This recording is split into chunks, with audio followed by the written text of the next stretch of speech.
Himachal Pradesh Assembly has passed a landmark bill to increase the minimum marriage age for women from 18 to 21, amending the Prohibition of Child Marriage Act, 2006.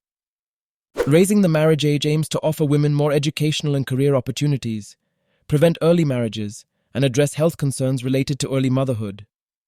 Key amendments include defining child as anyone under 21, overriding other laws and customs, and extending the annulment period for marriages from 2 to 5 years.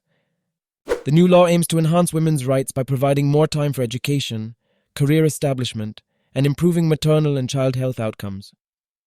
The bill was passed by a voice vote in the Himachal Pradesh Assembly and will now be presented to the governor for assent or reservation. Marriage laws are part of the concurrent list, allowing both centre and states to legislate.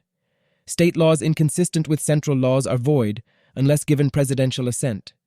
The Himachal Amendment raises the marriage age to 21, defines child as gender-neutral, and extends the annulment period to 5 years, differing from the Central PCM Act. The amendment may face legal challenges, cultural resistance, and implementation issues, given the traditions of early marriage in some communities.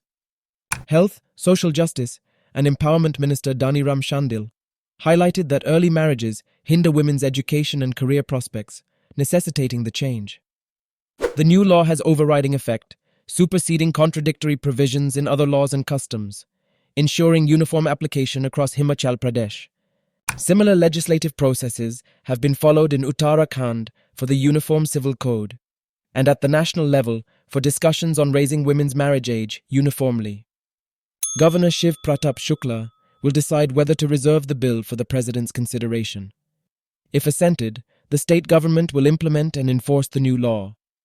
To get free study material and PDF content, join us on YouTube, Instagram, Facebook, Telegram, and WhatsApp.